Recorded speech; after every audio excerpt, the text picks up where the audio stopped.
Hello friends, welcome to live study के platform पे आप सभी का स्वागत है। तो जैसा कि आपको पता है, हम अपने कंप्यूटर के एमसीक्यू डिस्कस कर रहे हैं। तो आज का फर्स्ट क्वेश्चन आ गया हमारे पास, the transformation of a message into encoded form. अब यहाँ पे बात की है कि जब हम मैसेज को क्या करते हैं, ट्रांसफॉर्म करते हैं, किस में, किसी इनकोडेड फॉर्म में, है ना। उस टर्म को एक्चुअल में हम बोलते हैं क्या, उसकी बात की है। सबसे पहले लिखा है मेमोरीज बोलते हैं उसको, सेकंड लिखा है इनकोडिंग, थर्ड लिखा है डिकोडिंग, फोर्थ लिखा है नन ऑफ दीज। तो जब भी हम क्या करते हैं, कन्वर्ट करते हैं ना किसी चीज़ को, ठीक है, इनकोडेड फॉर्म में, तो उसको हम सिंपली बोलते हैं इनकोडिंग करना, है ना। तो यहाँ पे क्या आएगा ऑप्शन में हमारा सेकंड ही क्या होगा, करेक्ट आंसर होगा। नेक्स्ट लिखा है an acronym for conference on data system language. ठीक है, अब यहाँ पे बोला है इसकी शॉर्ट फॉर्म क्या होगी, conference on data system language, है ना। तो यहाँ पे मैच करो। सबसे पहले सी ओ स्टैंड फॉर क्या होता है, कॉन्फ्रेंस, ठीक है, मतलब कॉन्फ्रेंस ऑन के लिए हम यूज़ करते हैं C O. D A stand for data, S Y stand for system and L stand for language. तो यहाँ पे क्या होगा, जो हमारा ऑप्शन नंबर जो थर्ड है वो क्या होगा यहाँ पे हमारा करेक्ट आंसर। ठीक है, जो ऑप्शन नंबर हमारा क्या है, थर्ड है, वो क्या है यहाँ पे हमारा करेक्ट आंसर है। नेक्स्ट क्वेश्चन आ गया, ए एल यू इज, हमारा पूछा है कि ए एल यू क्या है हमारा। ठीक है, ए एल यू क्या, तुम्हारा अर्थमेटिक लॉजिक यूनिट है ना, सिंपल है ये तो यहाँ पे क्या आएगा, जो हमारा फर्स्ट ऑप्शन है वही क्या होगा यहाँ पे करेक्ट आंसर होगा। नेक्स्ट क्वेश्चन आ गया, the only language understood by digital computer. यहाँ पे बात की है कि ऐसी कौन सी लैंग्वेज है जिसको डिजिटल कंप्यूटर समझता है ना। कोई इस तरह की लैंग्वेज समझता है, या तो मशीन लेवल लैंग्वेज बोलो, या तो हम क्या बोलते हैं उसको, बाइनरी लैंग्वेज बोलते हैं। तो सिंपली क्या होगा, जो हमारा ऑप्शन नंबर थर्ड होगा यहाँ पे करेक्ट आंसर। नेक्स्ट क्वेश्चन आ गया, which protocol can cause overload a CPU of manage devices. ठीक है, यहाँ पे बोल रहा है कि ऐसा कौन सा हम प्रोटोकॉल यूज़ करते हैं, ठीक है, जो बेसिकली ये करता है, ओवरलोडिंग को मैनेज करता है। ठीक है, सिंपल सा फंडा है कि ओवरलोडिंग को मैनेज करेगा कहाँ पे, हमारे नेटवर्क के ऊपर, है ना। तो फर्स्ट लिखा है नेटवर्क फ्लो, सेकंड लिखा है WCCP, थर्ड लिखा है IPSLA, फोर्थ लिखा है SNMP। तो यार हाँ, जब भी हम बात करते हैं ओवरलोडिंग को मैनेज करने की, तो हम प्रोटोकॉल पढ़ते हैं SNMP, simple network management protocol, है ना। तो यहाँ पे क्या आएगा ऑप्शन हमारा फोर्थ ही क्या होगा, सिंपली यहाँ पे करेक्ट आंसर होगा। नेक्स्ट क्वेश्चन आ गया, which type of cable is use to connect the com port. ठीक है, कॉम स्टैंड फॉर कम्युनिकेशन, है ना, communication port of the host to the com port of a router और switch. अब यहाँ पे बोलने का मतलब है कि जो एक, जैसे मान लो मेरा कंप्यूटर है, मुझे उसको कनेक्ट करना है अपने राउटर या फिर स्विच के साथ, ठीक है, तो मैं किस टाइप ऑफ किस तरह की केबल का यूज़ करूँगा, यहाँ पे वो बात की है। तो मैं किस तरह के केबल का यूज़ करूँगा, फर्स्ट लिखा है ना क्रॉस ओवर यूज़ करूँगा, नहीं, सेकंड लिखा है स्ट्रेट थ्रू यूज़ करूँगा, नहीं, थर्ड लिखा है रोल्ड, और फोर्थ लिखा है शील्डेड ट्विस्टेड पेयर। तो यार हाँ, हम किस तरह की केबल का यूज़ करते हैं, रोल्ड केबल का यूज़ करते हैं, है ना। उस टाइप हम जब भी कम्युनिकेशन यूज़ कर, मतलब कम्युनिकेशन के बारे में जब भी बात करते हैं, तो उस टाइप हम किस तरह की केबल का यूज़ करते हैं, रोल्ड केबल का। ठीक है, रोल्ड केबल का मतलब क्या होगा, जो हमारा जो फर्स्ट वायर होगी, जो फर्स्ट मतलब फर्स्ट जो डिवाइस होगा, उसकी जो वायर होगी, जो नेटवर्क डिवाइस के जो सबसे लास्ट वाला पिन होगी उसके साथ अटैच होगा। ठीक है, इसको बोलते हैं रोल्ड का। ऐसे ट्विस्ट करते हैं ना किसी चीज़ को, फर्स्ट को लास्ट के साथ कनेक्ट कर दो, लास्ट को फर्स्ट वाले के साथ कनेक्ट कर दो, है ना। वैसे करके मतलब वायर को हम रोल्ड करके कनेक्ट करते हैं। ठीक है, तो उस टाइप की केबल हम यूज़ करते हैं जब हम अपने पर्सनल सिस्टम को किसी राउटर या फिर स्विच के साथ अटैच करते हैं। नेक्स्ट आ गया, वैन स्टैंड फॉर। यहाँ पे बोला है कि वैन की फुल फॉर्म क्या है, वैप area network, wide area network, wide array net, या फिर वायर एरिया नेटवर्क। ठीक है, वैन पता है क्या होता है हमारा, वाइड एरिया नेटवर्क। तो यहाँ पे सिंपली ऑप्शन वो हमारा सेकंड क्या है, करेक्ट आंसर। नेक्स्ट लिखा है, which of the following protocol uses both TCP and UDP port. यहाँ पे लिखा है कौन सा प्रोटोकॉल है जो बेसिकली दोनों को यूज़ करता है, TCP को भी और UDP को भी, है ना। तो TCP और UDP एक्चुअल में कौन सी लेयर पे काम करते हैं, हमारे फोर्थ लेयर के ऊपर, ठीक है, ट्रांसपोर्ट लेयर के ऊपर काम करते हैं। तो ट्रांसपोर्ट लेयर के साथ एक्चुअल में कौन डील करता है, या फिर ऐसे बोल सकते हैं एप्लीकेशन जो लेयर है, या फिर यूज़र लेवल की जो जितनी भी लेयर्स हैं, वो किसके साथ डायरेक्टली डील करती हैं। ठीक है, वो डील करती हैं ट्रांसपोर्ट लेयर के साथ। ठीक है, तो यहाँ पे आंसर आएगा हमारा, यहाँ पे ऑप्शन नंबर फोर्थ यहाँ पे करेक्ट आएगा। ठीक है, कई बार पूछा जाता है कि कई बार मतलब सिंगल दिया होता है कि जो हमारा DNS है वो किन प्रोटोकॉल की हेल्प से काम करता है। ठीक है, या फिर पूछा था, उल्टा पूछ लेते हैं कि हमारे जो TCP है या UDP पोर्ट है, कौन से प्रोटोकॉल के साथ क्या करते हैं, यूज़फुल है किस प्रोटोकॉल के साथ, है ना। तो कई बार क्वेश्चन घुमा के पूछते हैं, तो इसका सिंपल आंसर आएगा DNS। नेक्स्ट आ गया हमारे पास, which of the following is a group of one और more attribute that unique identify row. ठीक है, यहाँ पे सिंपल बोला है कि आप एक यूज़ करो या एक से ज़्यादा एट्रीब्यूट्स को यूज़ करो, बस आपका मेन मकसद है कि आपको किसी एक रो या फिर किसी रिकॉर्ड को आपको लेकर आना है है ना। तो हम किसका यूज़ करते हैं, कीज़ का यूज़ करते हैं, ठीक है। अब पर्टिकुलर पूछा होता कि एक यूनिक की कौन सी होती है, तो उसको हम क्या बोलते हैं, प्राइमरी की बोलते हैं, है ना। वैसे हम different different type of keys पढ़ते हैं, सुपर की होगी, है ना, कैंडिडेट की होगी, ठीक है, अल्टरनेट की होगी, प्राइमरी की होगी, है ना। ये टाइप्स हम क्या करते हैं, कीज़ पढ़ते हैं। नेक्स्ट आ गया the SQL statement that queries और read data from a table, ठीक है। यहाँ पे बोला कि एसक्यूएल की कौन सी ऐसी स्टेटमेंट है जो एक्चुअल में क्या करती है, डाटा को रीड करने के लिए हम उसको यूज़ करते हैं, ठीक है। डाटा को रीड करना होता है, उसको हम क्या करें, डाटा को रिट्रीव करना है, ठीक है। रिट्रीव करने के लिए कौन सी कमांड पढ़ते हैं हम, सेलेक्ट पढ़ते हैं सिंपली, है ना। जैसे सेलेक्ट स्टार फ्रॉम, ठीक है, कोई भी टेबल का नाम आएगा XYZ, ठीक है। तो हम इसकी बात की है कि कोई ऐसी जो स्टेटमेंट है, स्टेटमेंट कौन सी है, सेलेक्ट स्टेटमेंट यूज़ करते हैं, सिंपल। नेक्स्ट आ गया which of the following is an SQL trigger spotted by Oracle. यहाँ पे बोला है एसक्यूएल की इनमें से कौन सी है ट्रिगर है जो ओरेकल सपोर्ट करता है। फर्स्ट लिखा है बिफोर, सेकंड लिखा है इंस्टेड ऑफ, थर्ड लिखा है आफ्टर, फोर्थ लिखा है नन ऑफ दीज, ठीक है। तो यहाँ पे सिंपल है, इनमें से कोई भी वो सपोर्ट नहीं करता, तो यहाँ पे क्या आएगा ऑप्शन हमारा फोर्थ ही क्या होगा करेक्ट आंसर। नेक्स्ट आ गया which of the following name does not relate to stack. यहाँ बोला है कि इनमें से कौन सी जो नेम है वो स्टैक के साथ रिलेटेड नहीं है। फर्स्ट लिखा है first in first out list, ठीक है। तो यहाँ पे यही क्या है, नॉट, ठीक है। यहाँ पे लिखा था ना डज नॉट रिलेट, तो कौन से रिलेट नहीं करता है, फीफो रिलेट नहीं करता है, ठीक है। फीफो किसके साथ रिलेट करता है, क्यू के साथ रिलेट करता है, ठीक है। बाकी सारे के सारे जैसे लास्ट इन फर्स्ट आउट है ना, ये भी हमारा स्टैक के साथ डील करता है। इसके अलावा स्टैक के ऑपरेशन पूछते हैं, push and pop operation. Pop, push का मतलब क्या होता है, जब हम डाटा इंसर्ट करते हैं स्टैक के अंदर, है ना। पॉप का मतलब कहता है जब हम डाटा मतलब रिट्रीव करते हैं, ठीक है, अपनी स्टैक की मेमोरी से, है ना। तो ये हमारे कुछ जो ऑपरेशन होते हैं स्टैक के रिगार्डिंग। फिर नेक्स्ट आ गया हमारे पास which data structure allows deleting data element from front and inserting at rear, ठीक है। वही चीज़ अब हमें ऊपर बढ़ी कि जो हमारा फीफो है फर्स्ट इन फर्स्ट आउट किसके ऊपर काम करता है, क्यू के ऊपर काम करता है। एक क्वेश्चन तो ये बन गया। सेकंड क्वेश्चन उसका बनता है कि ऐसा कौन सा डाटा स्ट्रक्चर है जिसमें क्या होता है डाटा की डिलीशन है, ठीक है, वो कहाँ से होती है, फ्रंट से होती है, और जो डाटा है वो इंसर्ट कहाँ से होता है, हमारा रेयर से इंसर्ट होता है, ठीक है। तो वो क्या होगा हमारा, ऑब्वियसली क्यू होगा। तो यहाँ पे जो हमारा ऑप्शन नंबर सेकंड है वो क्या यहाँ पे करेक्ट आंसर है। नेक्स्ट आ गया which of the following data structure is a linear type, ठीक है। यहाँ बोले कि लीनियर टाइप ऑफ डाटा इनमें से कौन सा है। फर्स्ट लिखा है स्ट्रिंग, सेकंड लिखा है लिस्ट, थर्ड लिखा है क्यू, और फोर्थ लिखा है ऑल ऑफ दीज।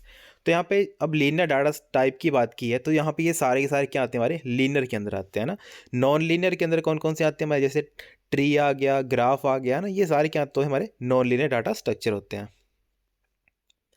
नेक्स्ट आ गया an algorithm that call itself directly is known as. अब यहाँ पे बात की है एक एल्गोरिदम जो अपने आप को कॉल करे फिर से, है ना। तो ऑब्वियसली हम एक कंसेप्ट पढ़ते हैं रिकर्शन का। रिकर्शन क्या होता है, जब एक फंक्शन अपने आप को बार बार कंटिन्यूसली कॉल करता है उसको हम रिकर्शन बोलते हैं, ठीक है। तो यहाँ पे सिंपल आएगा जो हमारा ऑप्शन पर सेकेंड है वो क्या है यहाँ पे करेक्ट आंसर है। नेक्स्ट आ गया two dimensional arrays are also known as. जो हमारे 2D एरे होते हैं उसको हम क्या बोलते हैं, टेबल्स आर अवेलेबल, ठीक है। सेकंड लिखा है मैट्रिक्स एरे, थर्ड लिखा है बोथ या फिर नन। तो हमारा 2D एरे होता क्या है, 2D एरे एक्चुअल में होता क्या है, जो हमारा इसको हम टेबल्स भी बोल सकते हैं और मैट्रिक्स भी बोल देते हैं, ठीक है। तो यहाँ पे जो आंसर आएगा डायरेक्टली हमारा बोथ A एंड B, ठीक है। टू डायमेंशनल जैसे हमारा टेबल होता है ना, जैसे हमारा एक्सेल के अंदर जो हमारी शीट होती है सिंपली रोज एंड कॉलम, है ना, उसी को हम क्या बोलते हैं, 2 डायमेंशनल एरे बोलते हैं, ठीक है। अगर आप किसी को विजुलाइज करना है इस चीज़ को, तो सिंपली जो हमारा एक्सेल की शीट होती है वो भी क्या होती है, टेबल की फॉर्म में होती है, रोज एंड कॉलम होते हैं उसमें भी, है ना। तो वही होता है हमारा, हम मैथ्स में पढ़ते हैं एक कंसेप्ट मैट्रिक्स का, उसी को भी हम क्या बोलते हैं 2D स्ट्रक्चर बोलते हैं सिंपली, है ना। तो यहाँ पे ऑप्शन नंबर थर्ड क्या होगा करेक्ट आंसर होगा। नेक्स्ट आ गया the smallest element of an array index is called. तो यहाँ पे बोला सबसे जो स्मॉलेस्ट एलिमेंट होगा एरे के इंडेक्स का उसको हम क्या बोलते हैं, उसकी लोअर बाउंड बोलते हैं, ठीक है। लोअर बाउंड कितना होता है बाय डिफॉल्ट, जो स्टार्टिंग बाउंड बोलते हैं बेसिकली उसको ना, कितना होता है वो 0 होता है, और अपर बाउंड क्या होता है n-1, कि जितने टोटल नंबर ऑफ एलिमेंट है उसमें से आप एक माइनस कर दो।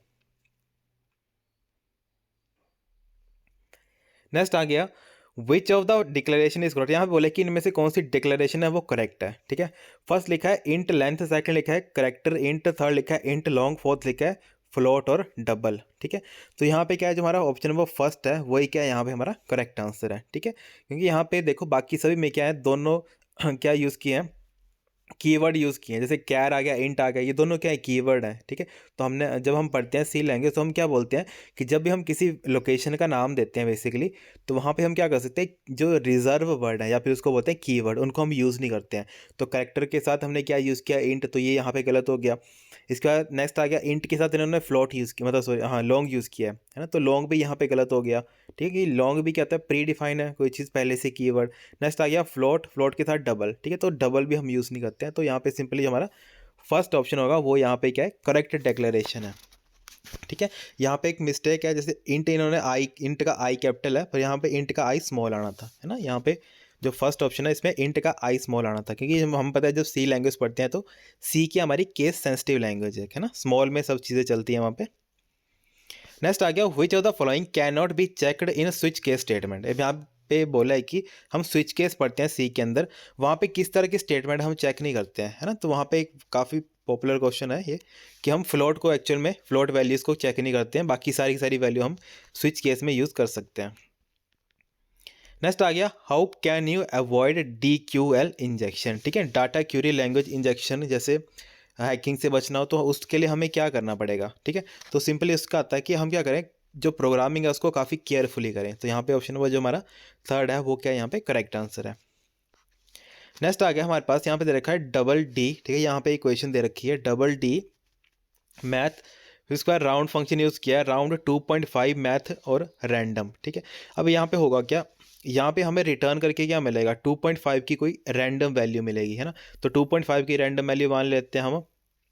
2.5 के साथ यहाँ पे एक मिस्टेक है, यहाँ पे 2.5 प्लस है यहाँ पे बीच में, है ना। तो 2.5 plus math dot random function, तो रैंडम फंक्शन करता क्या है, 0 और 1 के बीच में हमें कोई वैल्यू रिटर्न करता है, ठीक है। तो मान लो यहाँ पे मुझे वैल्यू मिल गई, कुछ भी वैल्यू मिल गई, जिससे मेरा आंसर कितना बन गया, 2.5 से अबव भी आंसर बनेगा मेरा कुछ भी, है ना।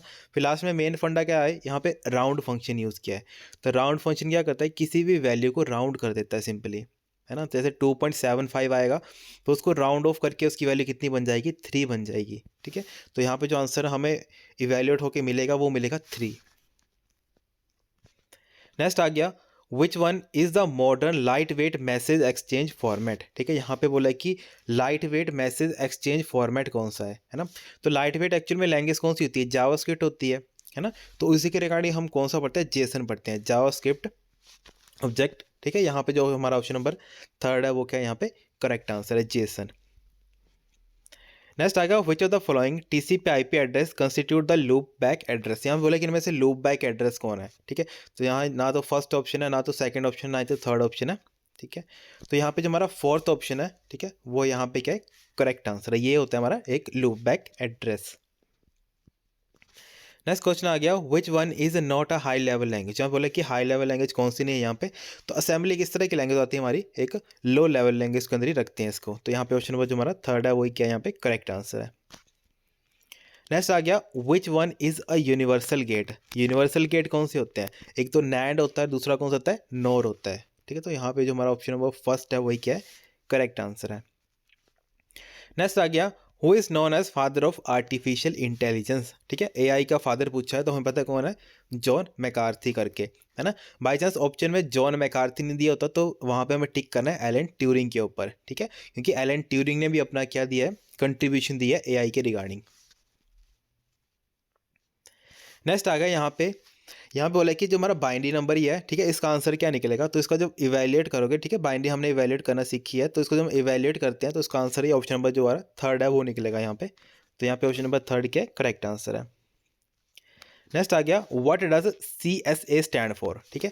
CSA हमें डिजिटल इलेक्ट्रॉनिक्स में पढ़ते हैं, ठीक है। जब हम एडर वगैरह पढ़ते हैं ना, एडर सब्ट्रैक्टर, तो वहाँ पे एक कंसेप्ट आता है CSA का, है ना। तो CSA की फुल फॉर्म पूछिए तो ये होती है हमारी कैरी सेव एडिशन, ठीक है। यहाँ पे जो हमारा ऑप्शन नंबर C है वो यहाँ पे करेक्ट आंसर है। नेक्स्ट आ गया, which is the correct syntax to include comment in HTML document. अगर मुझे HTML के डॉक्यूमेंट के अंदर कमेंट देना होगा तो हम कौन सा सिंटेक्स यूज़ करेंगे, ठीक है। तो यहाँ पे जो हमारा ऑप्शन नंबर फोर्थ है ये हमारा करेक्ट सीक्वेंस है, या फिर इसको बोलते हैं करेक्ट सेंटेंस है जो हम यूज़ करते हैं जब मुझे HTML डॉक्यूमेंट के अंदर कमेंट देना होता है। नेक्स्ट है हमारे पास, in HTML how do we insert an image, अगर मुझे इमेज को इंसर्ट करना है तो हम क्या यूज़ करते हैं, इमेज टैग का यूज़ करते हैं, ठीक है। तो फर्स्ट इमेज तो है, सेकंड लिखा है SRC, ठीक है। तो हम किसका यूज़ करते हैं, SRC एट्रीब्यूट का यूज़ करते हैं। तो यहाँ पे फर्स्ट ऑप्शन ही क्या है, यहाँ पे करेक्ट है, ठीक है। बाकी में देखो जैसे href दे रखा है, तो href तो नहीं होगा, है ना। href हम कब यूज़ करते हैं, जब मुझे लिंक देना होता है ना। तो यहाँ पे ये गलत हो गया, ठीक है। फिर थर्ड लिखा है लिंक, तो लिंक इस तरह का हम कोई यूज़ नहीं करते हैं इमेज टैग के अंदर। थर्ड लिखा है URL, ठीक है। तो ये सारे के साथ बाकी तीनों के तीनों क्या है, रॉन्ग आंसर है। जो हमारा फर्स्ट ऑप्शन है वही क्या है, करेक्ट आंसर है। नेक्स्ट आ गया, which tag do we use to define option present in drop down selection list, ठीक है। अगर मुझे ऑप्शन देने होंगे तो हम कौन से मतलब जो टैग है उसका यूज़ करते हैं, ठीक है। तो हम सेलेक्ट टैग का यूज़ करते हैं जब भी हमें ऑप्शन देने होते हैं, ठीक है। जैसे हम सेलेक्ट वन में डाल दिए, जैसे मतलब अगर मुझे अपनी डिस्ट्रिक्ट के बारे में ही सिलेक्शन देनी हो कि एक पर्सन कहाँ के बिलोंग करता है, तो हम क्या करते हैं, ऑप्शन टैग के अंदर सेलेक्ट टैग का यूज़ करते हैं। ऐसे मान लो फर्स्ट मैंने सेलेक्ट कर दिया कांगड़ा, सेकंड कर दिया मैंने मंडी, है ना, सेलेक्ट टैग के अंदर। तो सिंपली हम तब वही पूछा यहाँ पे कि हम जब ड्रॉप डाउन लिस्ट बनाते हैं तो हम किसका यूज़ करते हैं, सेलेक्ट का यूज़ करते हैं। नेक्स्ट क्वेश्चन आ गया हमारे पास, in HTML which of these would add background colour, ठीक है। बैकग्राउंड कलर कौन देगा, फर्स्ट लिखा है मार्क्यू BG कलर, ठीक है। फिर लिखा है प्लम्प, सेकंड लिखा है मार्क्यू BG स्पेस कलर, फिर लिखा है प्लम्प, थर्ड लिखा है मार्क्यू कलर और प्लम्प, और फोर्थ लिखा है मार्क्यू BG हैश मतलब BG हाइफन कलर और प्लम्प। तो यहाँ पे जो हमारा करेक्ट आंसर आएगा वो आएगा हमारा ऑप्शन नंबर फर्स्ट, ठीक है। इस तरीके से हम क्या देते हैं, किसी भी ऑब्जेक्ट को हम क्या करते हैं, बैकग्राउंड कलर देते हैं सिंपली। ठीक है guys, thank you so much, have a great day.